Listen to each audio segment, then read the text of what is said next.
Bueno, es un gusto tenerlo a todos ustedes acá y tener a Miguel López y a Gala Berger en su visita a Chile con motivo de la exposición que se inaugura este sábado, la segunda parte de Pronto y una vida más orilla.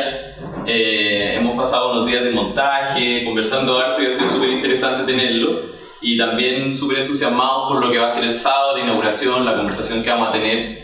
Y bueno, hoy nos viene a presentar Miguel esta presentación sobre su trabajo en curaduría y colectividad, acentuando un poco su experiencia en los distintos espacios donde ha estado.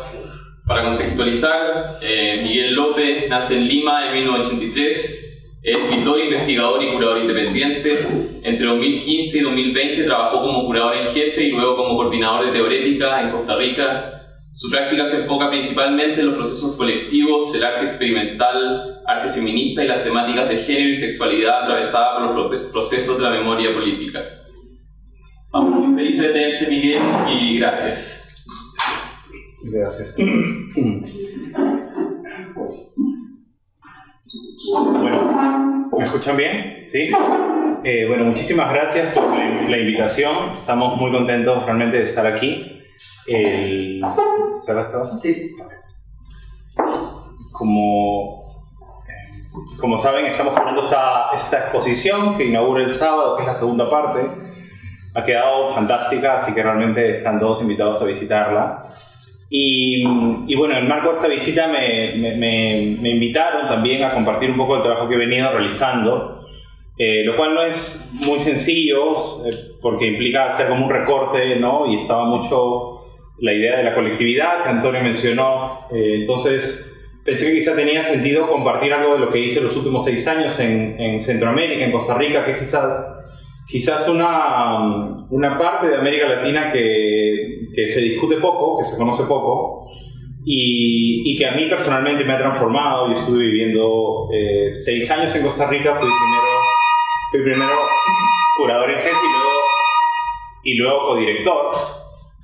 Y voy a compartir un poco de esa experiencia, básicamente hablar de un proyecto en particular, primero hacer un contexto sobre Centroamérica, hablar de una exposición y luego hablar de un proceso que fue muy importante en términos de transformación institucional, que es la dirección colectiva, que es algo que ha pasado en los últimos 4 años, que ha implicado un cambio de modelo de dirección, de una estructura más vertical, donde había una toma de decisiones más tradicional, digamos, con un director y un curador en jefe, que eran como la cabeza de las decisiones, a un modelo de corresponsabilidad en la toma de decisiones. Éramos 5 codirectores, y creo que ese modelo de codirección es muy interesante para pensar cuál es el rol de las instituciones culturales hoy. Así que bueno, para no divagar mucho, he escrito un poco, así que voy a leer y luego también voy a hablar. Así que comienzo ahora. Hacer un recuento de nuestras vidas es siempre un ejercicio de traición. Tomar el remolino de emociones, afectos, frustraciones, tristezas y rabias que significa vivir para convertirlo en una narración de hechos organizados solo parece ser justificable bajo la promesa de que ello iluminará algo nuevo de lo que hemos vivido. Pero creo que es una falsa esperanza. Toda evocación de recuerdos termina inevitablemente siendo funcional a una imagen del futuro que queremos construir. Me encantaría poder compartirles el remolino y trasladarles la sensación de que es el caos y la incertidumbre lo que realmente sostienen nuestras arquitecturas vitales.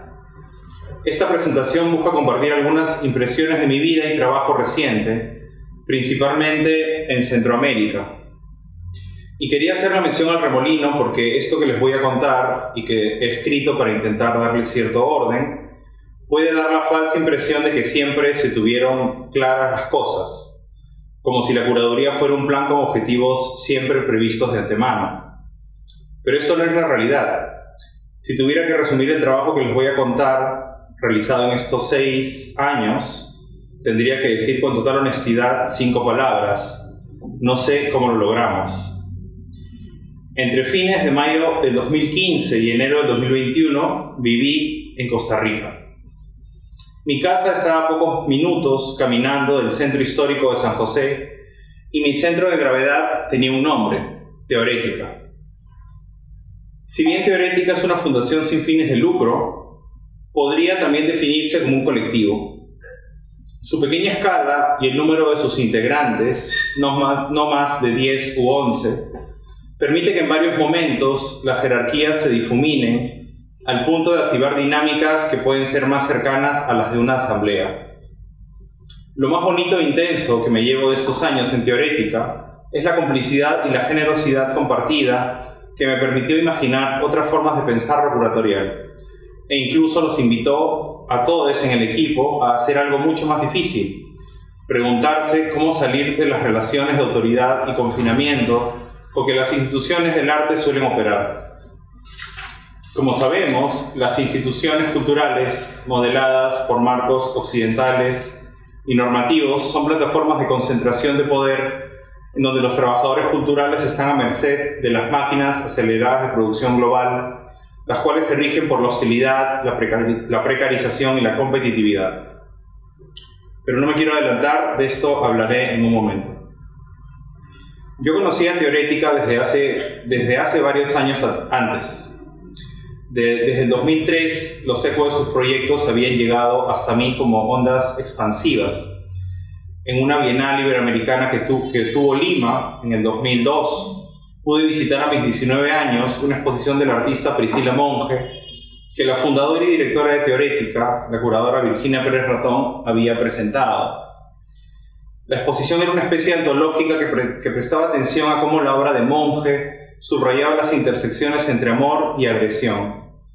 Recuerdo cómo me impactó la forma tan explícita en que ella reflejaba en primera persona la violencia contra la mujer, como en su video Lecciones de maquillaje, o en su acción en espacio público Bloody Day, donde ella usaba un pantalón hecho de toallas sanitarias, con el cual salía a caminar por el centro de San José en sus días de menstruación, para devolver a la mirada pública algo que había sido socialmente construido como abyecto.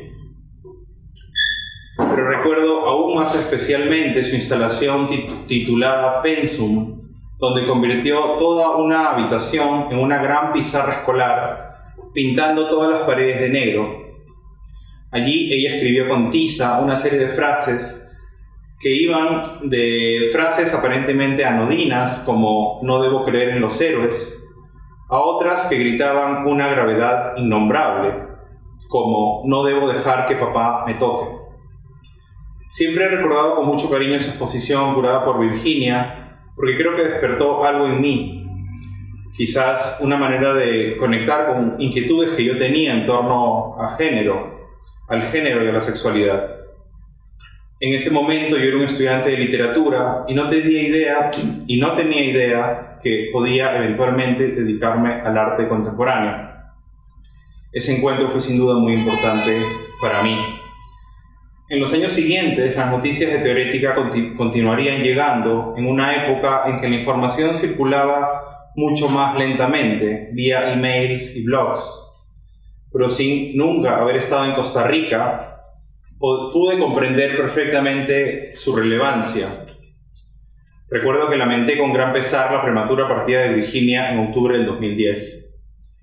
Visité Teorética por primera vez en abril del 2012, gracias a una invitación de Inti Guerrero, recién nombrado director artístico de la institución, luego de casi un año de suspensión de sus actividades producto de la muerte de Virginia. De hecho, el afiche que ven a la izquierda es el afiche de este encuentro al cual me invitaron.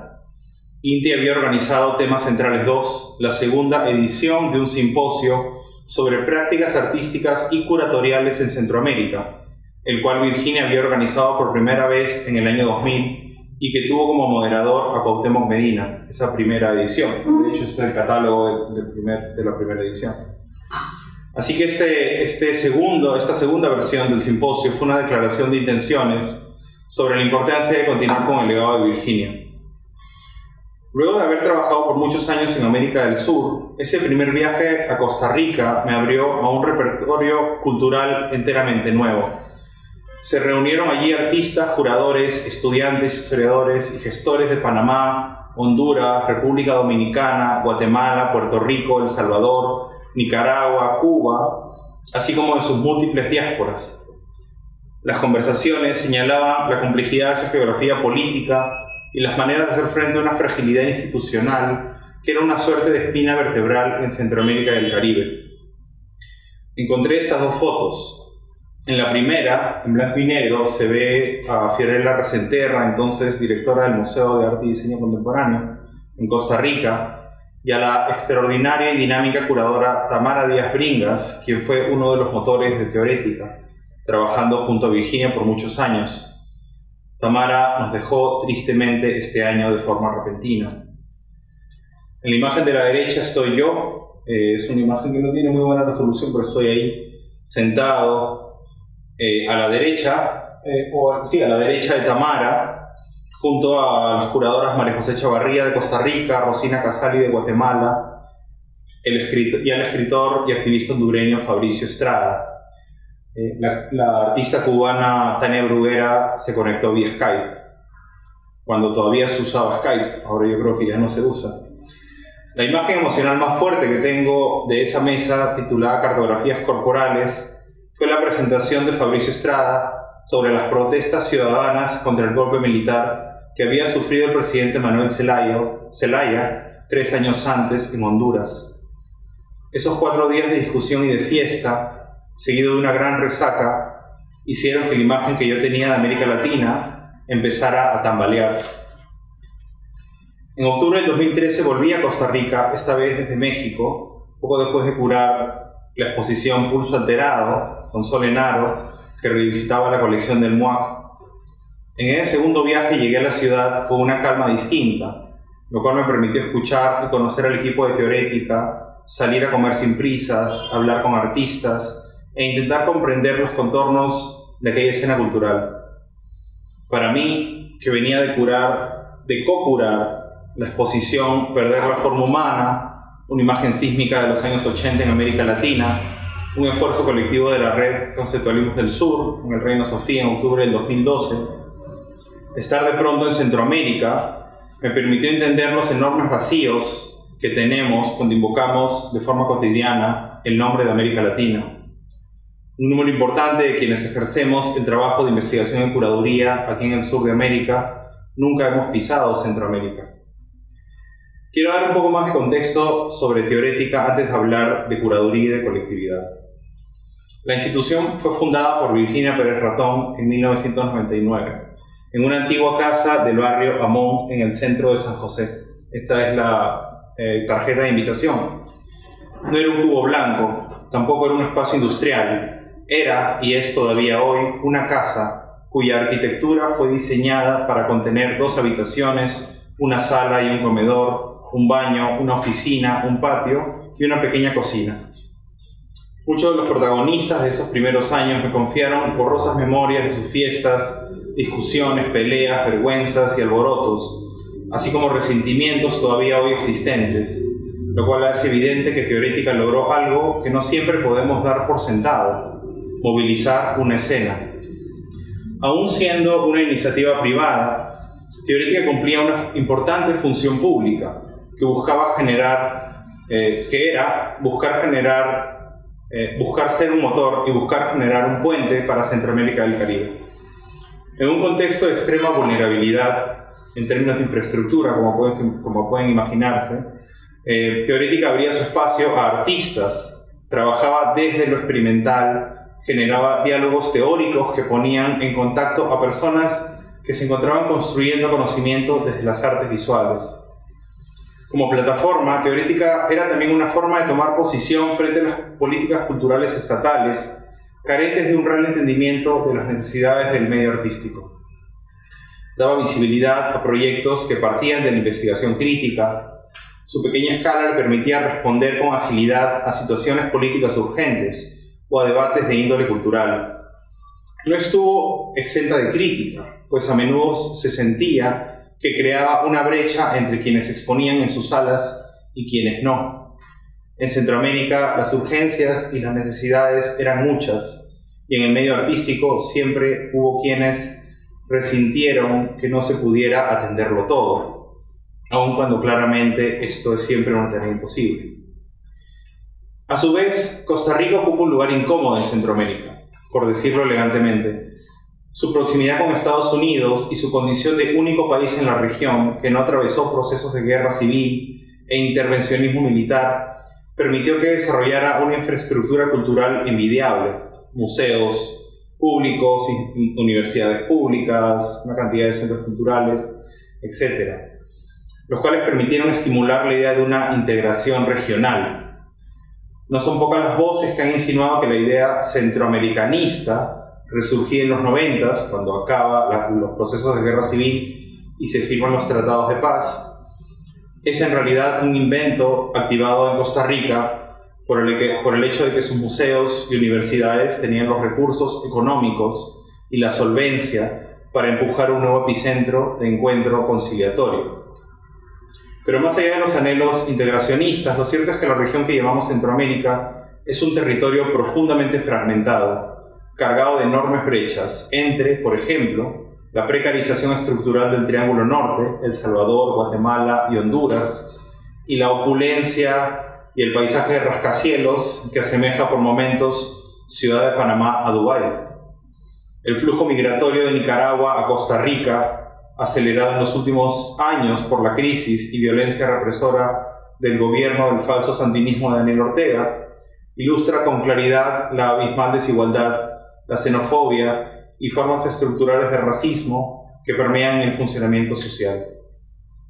Las diásporas afroatlánticas y la presencia indígena caribeña, hasta hace relativamente poco tiempo, permanecieron también estructuralmente borradas. En Costa Rica es recién la guerra civil del 48, el último levantamiento armado que hubo en el país, lo que permitió la incorporación social de los afrocostarricenses, quienes hasta entonces habían vivido en gran medida apartados y sin posibilidad de circulación libre por el territorio. Una situación similar es la situación de las poblaciones indígenas que en los años 80 y 90 empiezan a obtener cédulas de identificación luego de largas luchas por reconocimiento pleno. Pero nada ha impedido detener la forma en que las corporaciones siguen ocupando y asesinando impunemente a quienes defienden los derechos de la tierra y otras formas de evitarlas, como lo demuestra que haya tomado más de 5 años encontrar responsables del infame asesinato de la líder indígena Lenca y defensora ambientalista Berta Cáceres, quien fue asesinada el 3 de marzo de 2016 en Honduras. No pretendo narrar la historia de Centroamérica ni de teorética, pero me parecía importante este preámbulo general para aterrizar algunas de las ideas que les quiero compartir. Si bien este es un relato en primera persona, ojalá puedan percibir en mis palabras el eco de una voz colectiva, especialmente de los intercambios y aprendizajes con el equipo de la institución con quienes más compartí en estos años. Y aquí, bueno, no estamos todos, pero hay un pequeño grupo, y ese grupo con el cual compartí más de cerca fueron Paula Piedra, Daniela Morales, Lola Malabasi, Gisela Aguilar, Dominique Ratón, Viviana Zúñiga, Kevin Pérez, Carla Herencia, Gabriela Sáenz Shelby, Fabiola Villalobos y Esmeralda Peralta. De hecho, en esta foto también aparece Cristian Salablanca, un artista que está incluido en la muestra que estamos inaugurando el sábado. Y cuando llegué a Teorética él trabajó por 2 años más antes de mudarse a Colombia. Como mencioné, ingresé a trabajar en la institución a fines de mayo del 2015. Este equipo era muy distinto al que fundó la institución. La prematura muerte de Virginia en 2010, había obligado a Teorética a cerrar sus puertas intempestivamente y a tomar la pausa de 1 año para repensar su estructura. Quisiera abordar en esta presentación algunos desafíos asociados a la labor curatorial, así como el cambio estructural que llevó a la institución a pasar de un modelo de dirección más tradicional, vertical, digamos, hacia una codirección de 5 personas en 2018. Intentar darle orden a ese remolino de experiencias para poder compartirlo puede dar, como dije al inicio, una impresión de certidumbre, pero en realidad para muchos de nosotros esta experiencia fue como caminar con una linterna en medio del bosque. Hablaré de una exposición específica y luego del proceso de la dirección colectiva.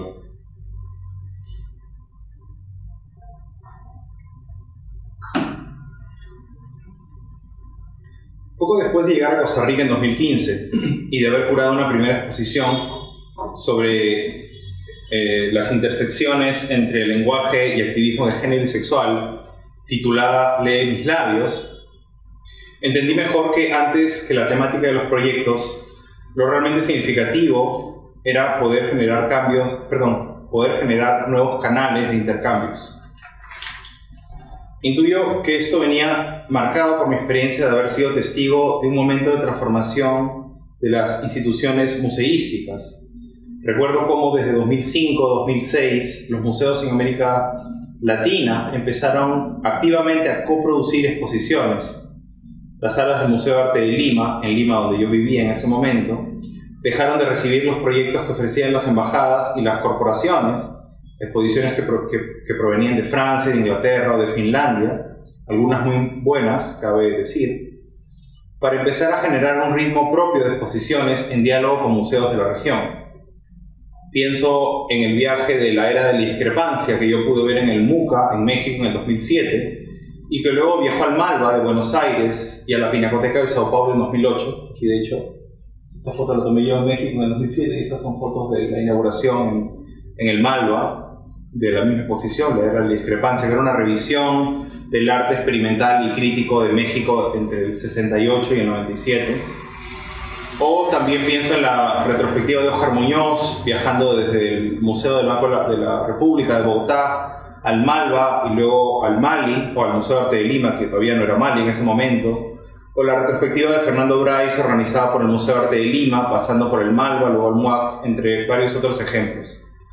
Si bien movilizado por los nuevos modelos transnacionales de intercambio cultural y los deseos homogenizantes activados por el neoliberalismo, había en este posicionamiento colaborativo de los museos también una toma de posición sobre cómo construir conocimiento desde América Latina. Luego de las intensas batallas que teóricos como Mari Carmen Ramírez, Gerardo Mosquera o Nelly, que aquí nos acompaña, habían dado desde fines de los 80 para reclamar nuevos mecanismos de representación del continente frente a narrativas exotizantes, formalistas y neocoloniales. No voy a analizar esta coyuntura, sino solo quería señalar cómo esas colaboraciones institucionales permitieron construir un tejido interpretativo situado. Lo intentaron, lo cual fue fundamental para mi comprensión del arte en América Latina a partir del 2005-2006, los años en que yo empecé a hacer curaduría y a interesarme por el trabajo curatorial. Como dije al inicio, esta es una percepción muy personal, ya que sin duda es distinto a cómo pueden haberlo percibido otros agentes en distintos lugares de las Américas. Pero quizás por ello fue para mí particularmente complejo comprender a mi llegada a Centroamérica que prácticamente no había ningún intercambio entre las pocas instituciones y museos que existían en la región. Una de las primeras tareas que emprendí luego de mudarme a Costa Rica fue viajar para intentar asir la compleja geografía cultural, encontrar artistas y también rastrear valiosos esfuerzos que habían buscado establecer pasos comunicantes en la región, frágiles pero aún vivos. Las mayores iniciativas habían venido impulsadas por los propios artistas en condiciones profundamente adversas, como lo prueba con total claridad un proyecto pionero titulado Espira, Espacio para la Investigación y Reflexión Artística, que había iniciado Patricia Belli en el 2001 en Managua, Nicaragua. Y ahí está Patricia, ese es el logo, ese es uno de sus talleres, que era básicamente un espacio de formación para toda la región centroamericana. Hacían como residencias de 2 semanas a 1 mes y medio y viajaban artistas jóvenes de toda la región, de Costa Rica, de Panamá, de Guatemala, de Honduras, y habitaban Managua y generaban un espacio muy intenso de discusión política y teórica. Y eso lo hicieron a pulso, autogestionado, y se convirtió en ese momento en uno de los canales más activos de intercambio en toda la región.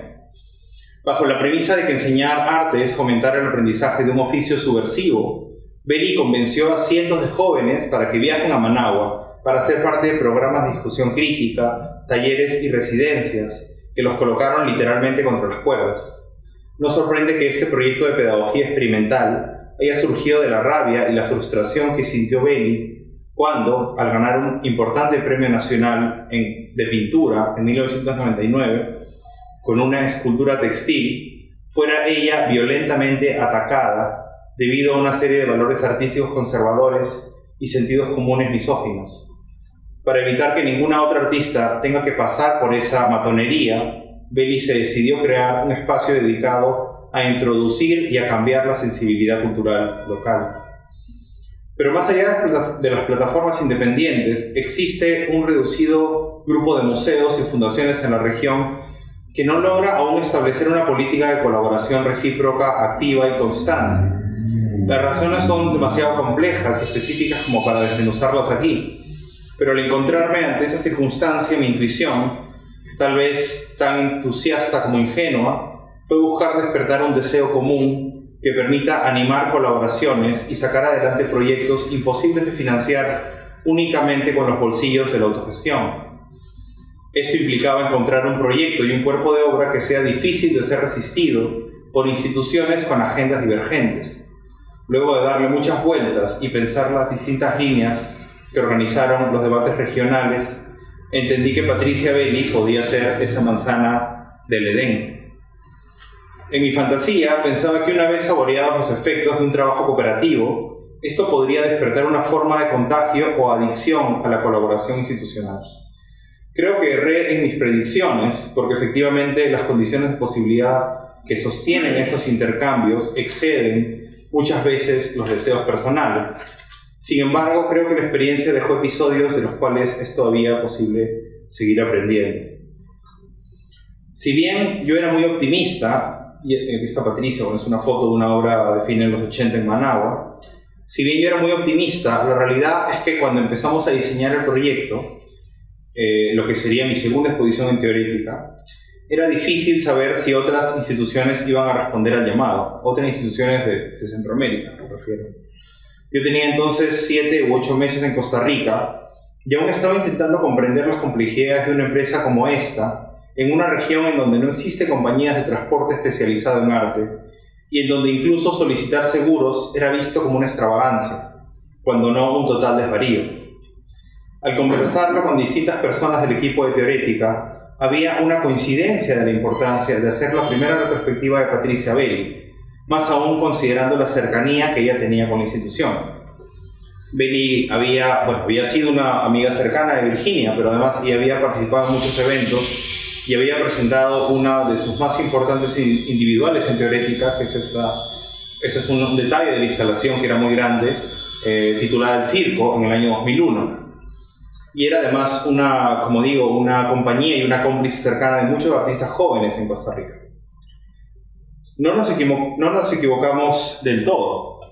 Poco después de que hicimos oficial el plan de presentar la primera revisión histórica de Patricia Belli, la Fundación Ortiz Gurdián, la principal institución de arte en Nicaragua, se apuró en manifestar su interés en participar. Luego de la primera visita que le hice a Belli en Managua en febrero del 2016, en donde trabajé arduamente con ella en una selección inicial de obras, el intercambio con la Fundación Ortiz Gurdián empezó a materializarse. El proyecto expositivo proponía una revisión de 3 décadas de su trabajo que preste atención a los distintos aspectos y capas de su compleja práctica creativa. La obra de Belli se caracteriza por una seducción epidérmica en el tratamiento de los materiales. Ella los examina y los despliega como un campo de pruebas de sensaciones placenteras, dolorosas o eróticas. Entrar a su archivo fue para mí encontrar las huellas de una Nicaragua convulsionada por la guerra civil y la crisis económica, pero también los registros de sus propios desplazamientos afectivos, de sus compromisos, pérdidas y decepciones. En un contexto de conflicto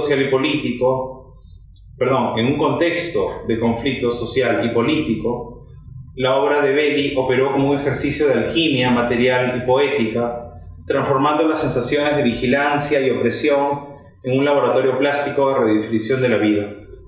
Ella propició un encuentro distinto entre un conjunto de materiales desvalorizados a través de la invención de cuerpos blandos, anatomías dislocadas, ensamblajes que disolvían los límites entre lo humano y lo animal, entre lo vivo y lo muerto, así como otros tipos de corporalidades sintéticas que clamaban que los elementos adquirían una agencia distinta, El pelo se trenzaba con la madera, las espinas brotaban del metal y los ojos del taxidermista saltaban para adherirse a la piel de los sillones. Nacida en 1964, Belli creció en un hogar formado por una madre de origen campesino, dedicada a las labores de costura, y un padre proveniente de la burguesía intelectual. Su nacimiento con una condición en la piel llamada atricosis, una alteración genética que se manifiesta en la carencia total de pelo en el cuerpo, la confrontó desde temprano con cómo los signos anatómicos funcionaban como formas de regulación de la mirada y del deseo. Si bien el miedo y la vergüenza marcaron sus experiencias tempranas en el espacio público, estas sensaciones impulsaron también su apetito por inventar ficciones capaces de reimaginar su identidad y poner en crisis los sistemas de verificación de la normalidad corporal. No sorprende así que la piel se convirtiera en su primer territorio de investigación. De hecho, aquí tenemos a la izquierda la primera serie que ella hace al salir de la universidad, que se llama Mapas, que son imágenes muy potentes, que son básicamente como fragmentos de su propio cuerpo, donde ella está como examinándose a sí misma, ¿no? Tiene un componente muy erótico, muy sensual, pero también hay como una mirada dislocada de sí misma, ¿no?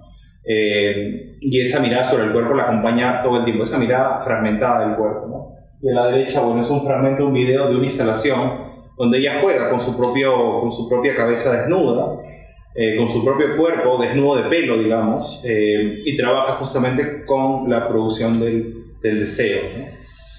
En 1982, Belli se va a estudiar a Estados Unidos y regresa en el 87 a Managua, lo que la ubica al borde de la transición entre el proyecto social de la revolución sandinista y la reorganización neoliberal iniciada en 1990. En esos años, su obra ofreció una visión vital y exaltada de la sexualidad, en simultáneo a un nuevo protagonismo que las demandas feministas, así como la reivindicación del deseo y del placer, empiezan a tener en el contexto nicaragüense. Sus obras erosionaban la percepción de la mujer como un espectador sin agencia en relación a su propio deseo. En Acércate Más, que es la izquierda, ¿sí? La artista se dibuja masturbándose frente a la mirada atenta de una salamandra. Y de hecho en la imagen de la derecha, la negra, ya es una pintura perdida, donde ella pinta dos piernas y como una abertura que sugiere ser una vagina, pero al mismo tiempo parece una herida y que está parcialmente suturada, ¿no? Y que realmente uno no sabe si alguien está ejerciendo el acto de suturarlo a fuerza o más bien es una herida que está abriéndose y está desatándose, ¿no? Como el hilo está a la mitad, realmente no llegamos a entender, pero podemos sentir esa sensación, ¿no? de esta tensión que hay entre el hilo, la herida, la vagina, ¿no? En los 90s, lo táctil empieza a tener un protagonismo especial. Belli representa cuerpos fragmentados y extremidades dislocadas, como decía, como trampas, por ejemplo, que vemos aquí, o confundida, así como imágenes de estructuras óseas o sistemas orgánicos expuestos, como la columna rota, vejez u objeto, que son otras obras, y estas son piezas más recientes. Todas estas exploran las implicancias de habitar un cuerpo y las sensaciones de angustia, vergüenza e inadecuación que conlleva en distintos momentos de la vida. Es como si Belli creara para poder juntar todas sus partes. Pero no voy a extenderme mucho más en el análisis de la obra y quiero volver a la exposición, al proyecto de exposición, que, como les decía, inauguró en 2016, en agosto de 2016 en Teorético, a casi un año de mi llegada a Costa Rica. Yo llegué en junio del año anterior. La exposición coincidió además con la 10ª Bienal Centroamericana, curada por Tamara Díaz Bringas, lo cual aseguró una visibilidad importante en los varios visitantes de los países vecinos que viajaron a Costa Rica. En ese contexto, la Fundación País de Guatemala, que también había visitado la Bienal, manifestó su interés de recibir el proyecto luego de la exposición en Nicaragua, lo que permitió consolidar la itinerancia en 2017. Y creo que aquí tengo más imágenes de la exposición, pues esas son fotos del montaje en Costa Rica. Aquí vemos algunos dibujos tempranos de los 80s, piezas de mitad de los 90s, que ella hace entre el 96 y el 98. La derecha se llama Sacos Vacíos, que ella hace con bolsillos de camisas. Todas eran ropa de segunda mano, que ella iba comprando en tiendas del centro de Managua, y para ella estas telas cargaban la memoria afectiva de quienes los usaron, pero también las huellas de la migración y el intercambio asociado justamente a la venta de segunda mano y al desplazamiento de la ropa, mucha ropa que también llega a través de comercio de segunda mano. Este también es otra vista de la exhibición. Al centro hay una pieza del 2001 de una serie de ensamblajes que realiza con mobiliario doméstico. En la pared tenemos unas piezas que son collages o ensamblajes que aluden a terremotos y a huracanes, que analizan la geografía de Nicaragua. Y al fondo tenemos una pieza que se titula Porfiadas, es una pieza más reciente de ese mismo año, donde ella utiliza un molde de una cabeza calva que uno puede asociar a su propia cabeza y coloca esta escultura dinámica que está hecha por 3 elementos de madera. El final es un bate de béisbol que los visitantes activan, entonces mueven el bate y el bate básicamente regresa y golpea las cabezas. Y las cabezas tienen esto que es una especie de contrapeso, contrabalance, que hace que siempre vuelvan al mismo lugar. Entonces las cabezas son golpeadas y retornan, ¿no? Y uno activa el bate y es como esta situación de una especie de violencia constante sobre esos cuerpos, ¿no?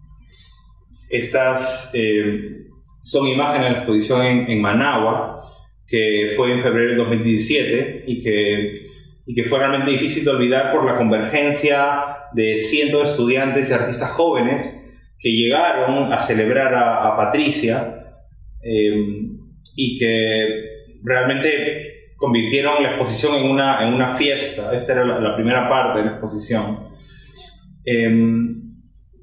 Y de hecho es importante también porque estas salas, aquí tenemos más vistas de montaje, nunca habían sido utilizadas para hacer una retrospectiva de un artista nicaragüense. Eran las salas más importantes de arte en Managua, pero eran habitualmente usadas por la persona que lo dirigía de la fundación para mostrar parte de su colección personal, que estaba hecha por piezas como serigrafías de Warhol, grabados a segunda de Goya, en fin, había esta lógica quizás un poquito paternalista de culturizar al pueblo a través de este tipo de obras, pero realmente la sala en sí estaba divorciada de un trabajo de investigación local, del arte local, ¿no?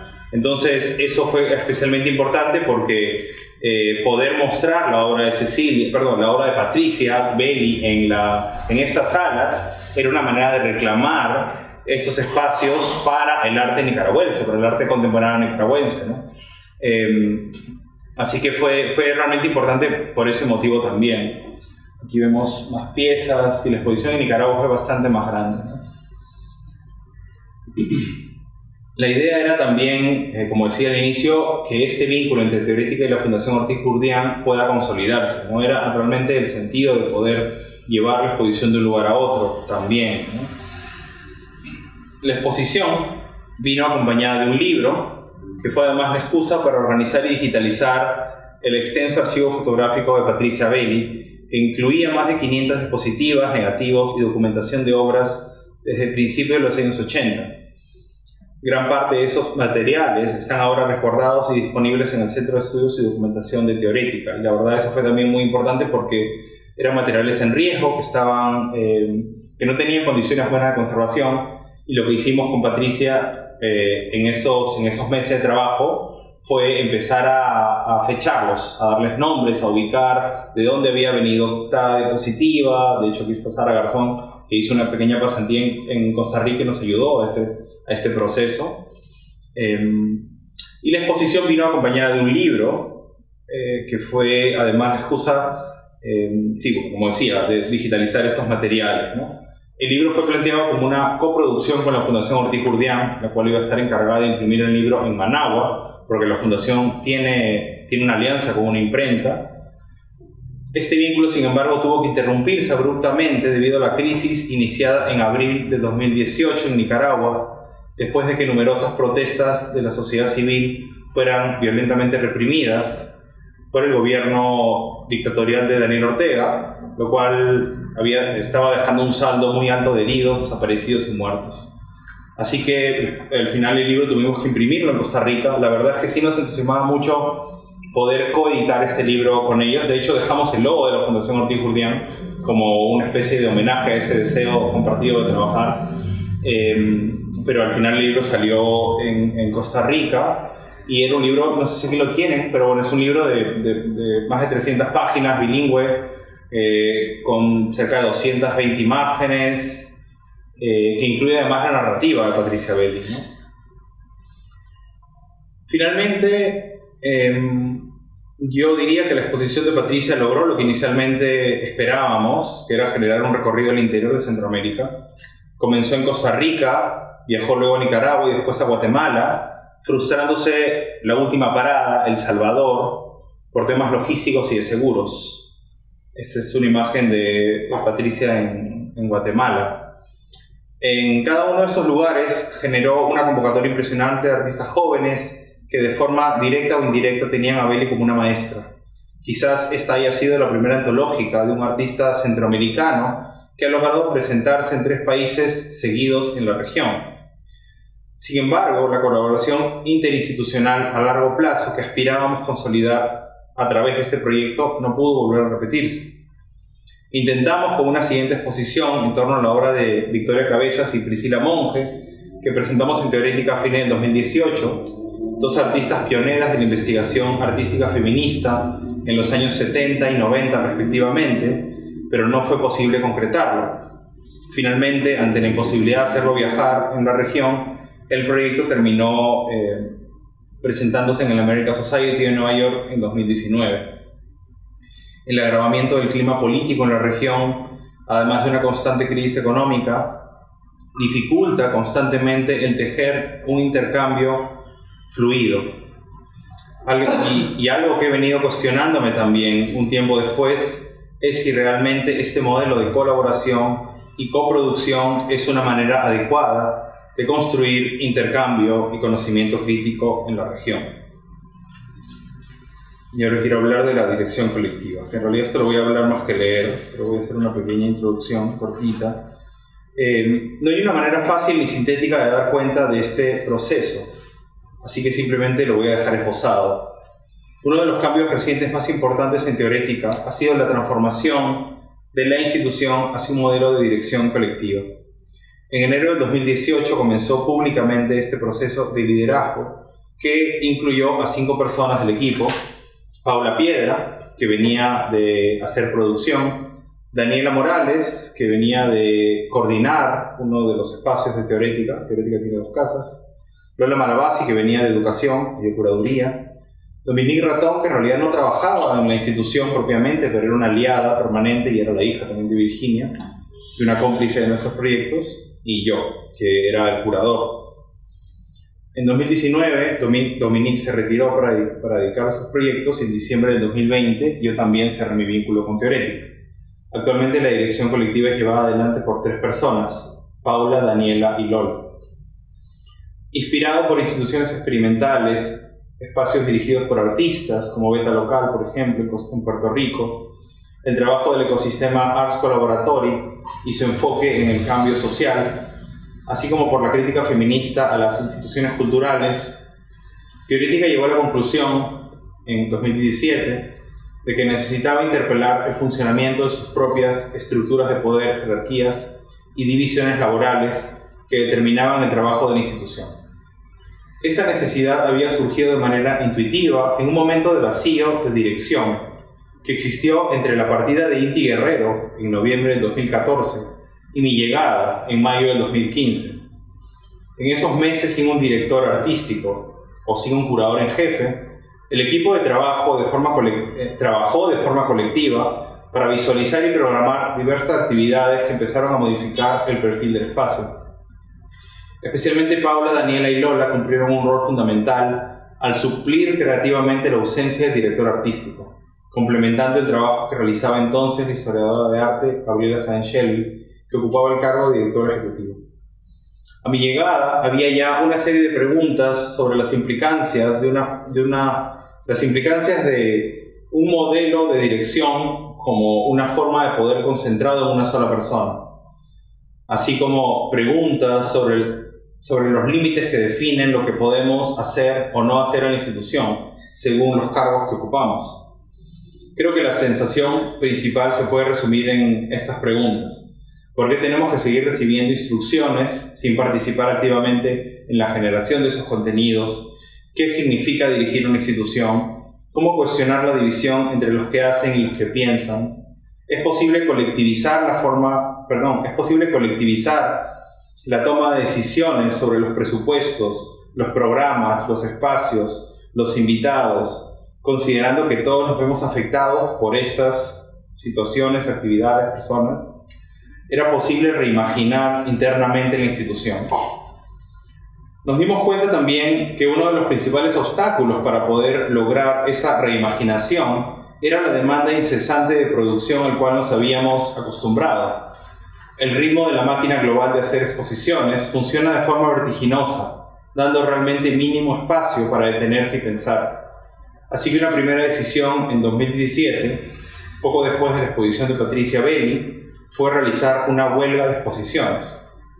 Eso significó dejar las paredes de las galerías completamente vacías por cerca de un año para instalar en esos lugares nuestros nuevos espacios de trabajo. De hecho, estos son algunos de los papelógrafos y papeles que teníamos en las paredes de las galerías, en las cuales íbamos escribiendo y pensando y anotando un poco las cosas que iban atravesando el proceso, ¿no?, de reimaginar la institución. De ahí puedo volver a esto, pero quería compartir este también, que es quizá un cambio. Esto es muy básico, lo hice en Photoshop, no sé en qué lo hice, pero es muy básico de esta estructura previa, donde había un director, un chief curator, que era yo, y las demás personas del equipo, para la estructura institucional que implementamos a partir del 2018, donde éramos 5 codirectores y generábamos como círculos concéntricos de toma de decisiones, ¿no? De ahí, bueno, explicaré un poco más. Pero de una manera indirecta nos estábamos preguntando también por la relevancia y la pertinencia de las exposiciones que estábamos haciendo al dejar las galerías vacías, ¿no? Una inquietud clave fue sobre cómo pasar de la tematización de determinadas luchas hacia su inscripción activa en el tejido de la institución, ¿no? Es decir, no era suficiente con hacer exposiciones sobre arte feminista, como el que les conté del primero que organicé, Lee mis labios, sino considerar cómo una ética feminista podía estar presente en nuestros modos de operar. Teorética tiene la ventaja de tener un equipo pequeño, de 10 personas o menos, una especie de colectivo compuesto de personas afines políticamente y generacionalmente cercanas, y que además trabajamos en una institución que opera con recursos propios. Teorética trabaja con un fideicomiso, que es la herencia de Virginia. Cuando Virginia murió, la familia decidió utilizar el dinero de Virginia para convertirlo en un endowment, en un fideicomiso que iba a poder permitir sustentar el trabajo de la institución por muchos años, ¿no? Entonces esa libertad, digamos, nos permitió experimentar sin tener que depender de criterios administrativos o puramente económicos o ciertas lógicas de rating, digamos, que muchas veces definen los programas de las instituciones artísticas. En ese casi un año de trabajo durante la huelga de exposiciones, sabíamos que la institución tenía que atravesar un cambio y llegar a otro modelo de gestión, pero no estaba clara cuál podía ser esa figura final. Se ensayaron múltiples posibilidades. El deseo era colectivizar la dirección, reconsiderando el trabajo desde principios éticos de solidaridad, descentralización y participación, tanto en la toma de decisiones como en la distribución de responsabilidades. Me parece importante también dejar en claro que la dirección colectiva no es algo que haya movilizado yo de forma propia o particular. Uno de los problemas más complejos en el campo cultural es la tendencia al elogio de lo individual, cuando el trabajo es siempre colectivo. Y esa fue también una situación bastante difícil, ya que era muy común que muchos interpretaran el cambio como una decisión que vino del curador o que vino de la gente más visible o con más visibilidad internacional. En ese caso era yo. Era además una expectativa en el campo social tan profundamente patriarcal destacar al curador hombre frente a mis colegas mujeres. Parece más fácil siempre imaginar que las transformaciones provienen de la figura de un salvador solitario antes de creer en las posibilidades del trabajo, en equipo. Y aquí, bueno, voy a dejar de leer quizás voy a volver rápidamente a estas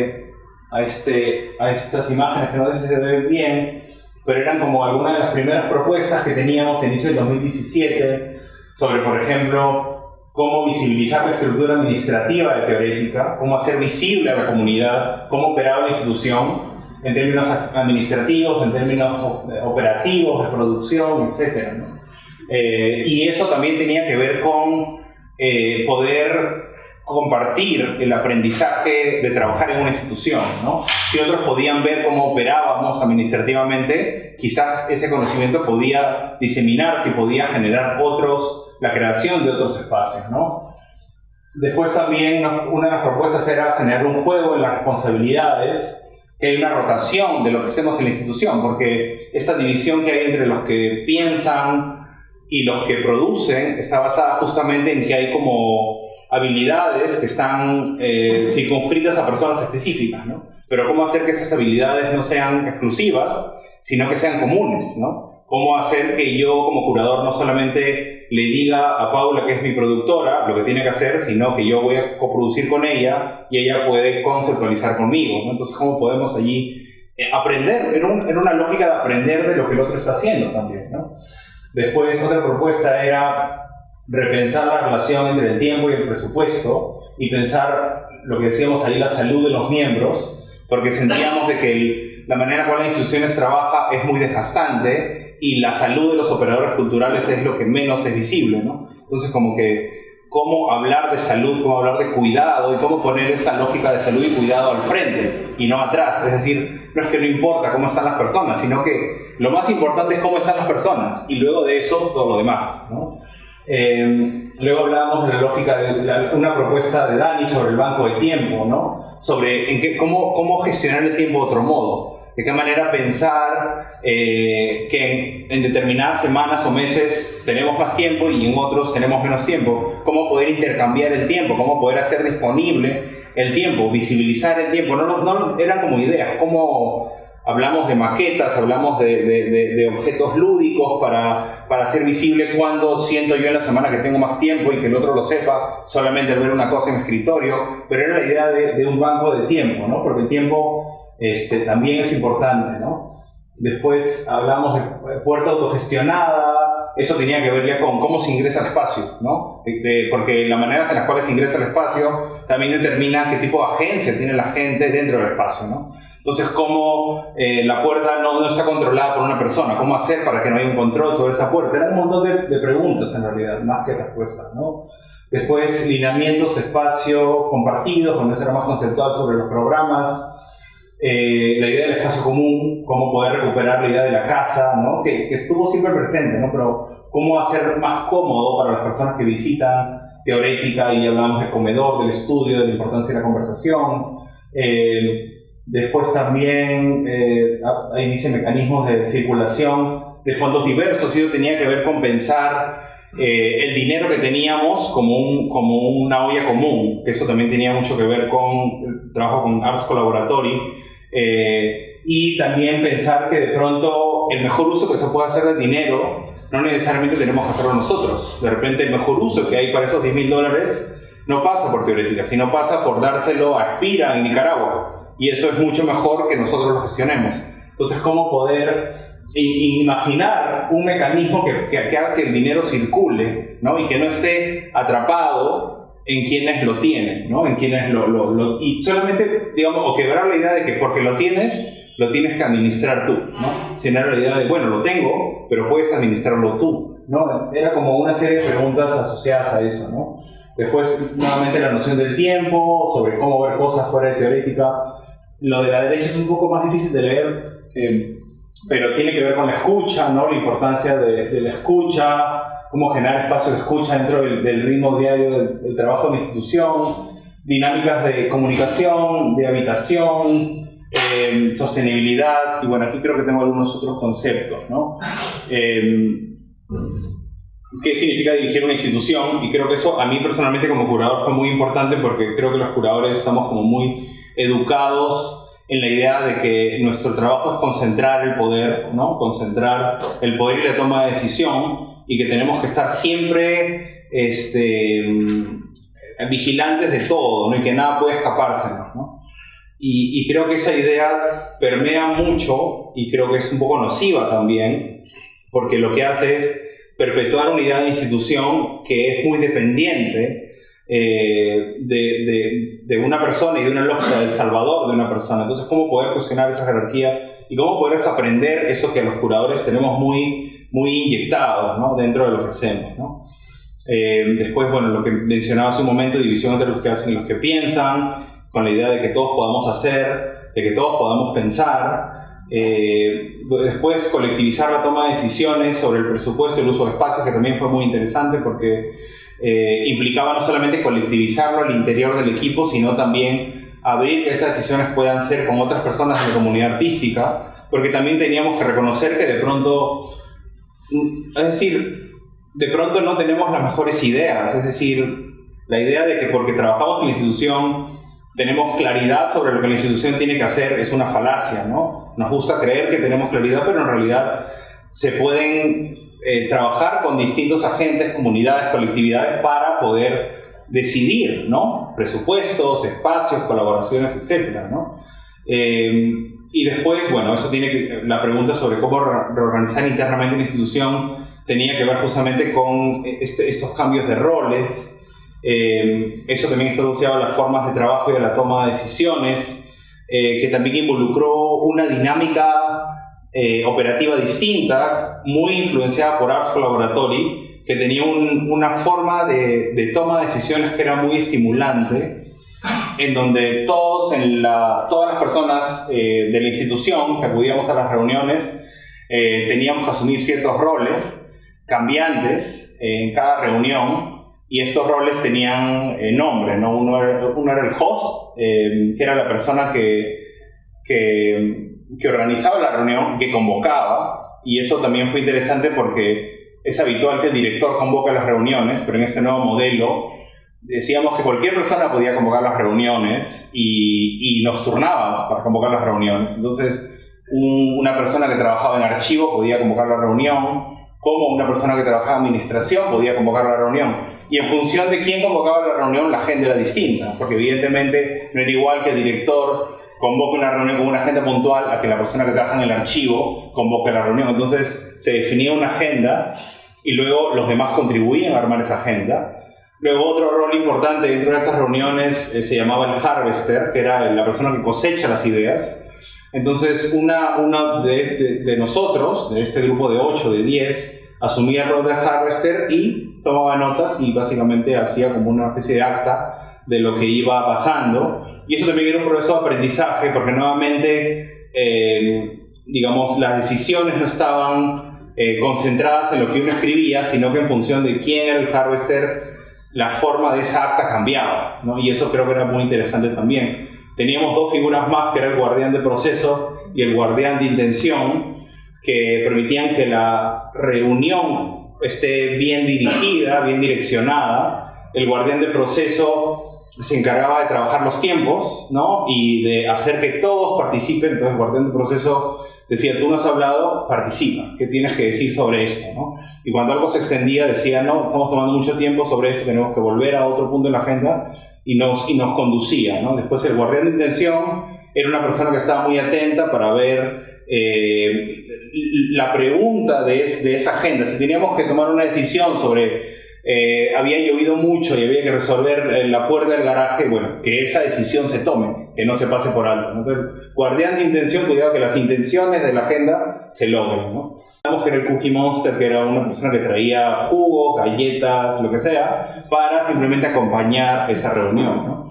Y estos roles, el host, el harvester, el guardián de proceso, el guardián de intención y el Cookie Monster eran rotativos, ¿no? Y eso también permitía nuevamente un aprendizaje interno de lo que implica liderar, lo que implica delegar, ¿no? Lo que implica confiar. Y lo que queríamos en realidad era aprender todos colectivamente qué es lo que implicaba dirigir una institución. Porque el problema de que el director y el curador o la figura que sea, ¿no? sea siempre la misma, es que ese conocimiento, ese aprendizaje que implica lidiar con los problemas del día a día de la institución, se queda solamente en una experiencia específica. Mientras que si podemos abrirlo a un campo más amplio, podemos imaginar no solamente nuevos posibles directores o liderazgos, sino además maneras distintas de liderar y modelos distintos de institución, ¿no? Y eso era muy, muy valioso, ¿no? De hecho, hablábamos de algo que Dani decía mucho, el liderazgo ondulante, ¿no? Y era justamente cómo poder ser líder en algún momento y en otro momento simplemente entender de que no tienes que serlo, tienes que dar un paso atrás y dejar que otra persona lidere, ¿no? Y yo creo que eso también tenía que ver con una serie de preguntas asociadas al campo cultural en un contexto, y creo que es muy común en América Latina en general, en las cuales las personas que dirigen o que tienen puestos de poder en los museos son personas que vienen de una clase social muy específica y de una élite, digamos. En Costa Rica era así, por ejemplo, y la pregunta era, bueno, ¿cómo poder generar un espacio para que personas que vienen de otros campos, incluso que no vienen del campo del arte, puedan estar allí gestionando, aprendiendo y podamos aprender colectivamente, ¿no? Así que bueno, eso también fue un experimento bien importante asociado al aprendizaje, aprender colectivamente, ¿no? Y creo que lo último que dice ahí está asociado al valor de los recursos económicos. Dar más que antes dice cómo usar responsablemente los recursos, en muchos casos no nosotros, que es algo que ya había comentado, ¿no? Que realmente entender de que no necesariamente porque tengamos el dinero significa que tenemos que gastarlo nosotros, y poder entender que sí, que digamos que las decisiones de pronto sobre el uso de determinados montos pueden ser mejor hechas, mejor tomadas desde otras urgencias, desde otras colectividades, desde otra geografía. Y era también hacerse cargo un poco del privilegio de estar en un contexto como el costarricense y una institución como Teorética. Así que bueno, eso fue un poco, digamos, las preguntas que más o menos lideraron el trabajo colectivo. Es una codirección que está todavía operando. La pandemia afectó fuertemente a la institución y eso también es algo que lentamente se ha venido recuperando. Y justo en la mañana conversábamos con Valentina Gutiérrez, cuando nos hizo una entrevista para un podcast, y yo le comentaba que algo que fue muy importante para mí en ese proceso fue que todos entramos a un nivel de, digamos, fuimos como, expusimos la vulnerabilidad sobre lo que hacemos, es decir, al punto de poder también asumir de que lo que hacíamos de pronto no tenía por qué ser relevante o imprescindible para la institución, ¿no? Y una de las preguntas que yo también tenía era, bueno, de pronto Teorética no necesita un curador, ¿por qué tendría que tener un curador? ¿No? Si estamos cambiando las maneras de trabajo, ¿no? Y ahí, bueno, también ahí viene una reflexión más amplia sobre, obviamente lo curatorial no es solamente hacer una exposición, ¿no? Pero algo que es interesante es que a la larga, claro, yo terminé yéndome de Teorética en el contexto de la pandemia, quería estar con mis padres y la institución estaba en un momento distinto. Y ahora mismo Teorética no tiene curador y está muy dedicada a programas públicos y a programas educativos, ¿no? Es decir, ha habido como un cambio muy interesante que también cuestiona, ¿no?, los lugares habituales que tenemos al momento de pensar el funcionamiento de lo que entendemos como arte o como arte contemporáneo, ¿no? En el cual el curador parece ser como una figura como la más gravitante, ¿no? Cuando en realidad se pueden construir modelos de trabajo que no dependen de lo curatorial o que lo curatorial se convierte en una cosa completamente distinta, ¿no? Donde lo expositivo de pronto no es tampoco el centro de gravedad, ¿no? De hecho, Lola, que es también parte del equipo, tenía ese término que a mí me gustaba mucho y decía expocentrismo, ¿no? Sobre cómo el mundo del arte contemporáneo es expocentrista, porque todo gira en torno a las exposiciones, cuando hay una serie de formas de producción de conocimiento, de articulación social, política, que realmente van más allá de las exposiciones y ni dependen de ellas, que hay maneras totalmente distintas, ¿no? Entonces, esa dependencia es una dependencia compleja y yo amo las exposiciones, o sea, yo amo ver exposiciones, las busco, las persigo, pero cuando pensamos las maneras en las cuales opera el campo cultural y artístico, creo que es importante cuestionar ciertos lugares muy fijos, muy asignados, ciertas jerarquías, ciertos lugares de poder, que están sí plantados y parece que no hubiera de otra, ¿no?, que pasar por ellos. Así que bueno, nada, eso es como un pequeño resumen de la dirección colectiva y de mi experiencia en Costa Rica, que a mí todavía me reverbera un poco la experiencia. Creo que me ha transformado completamente mi manera de pensar lo curatorial y mi manera de pensar las instituciones artísticas también. Y realmente creo que tenemos que reinventarlo completamente. Así que bueno, voy a dejar ahí. Seguramente tienen preguntas o comentarios y yo feliz de responder. Gracias.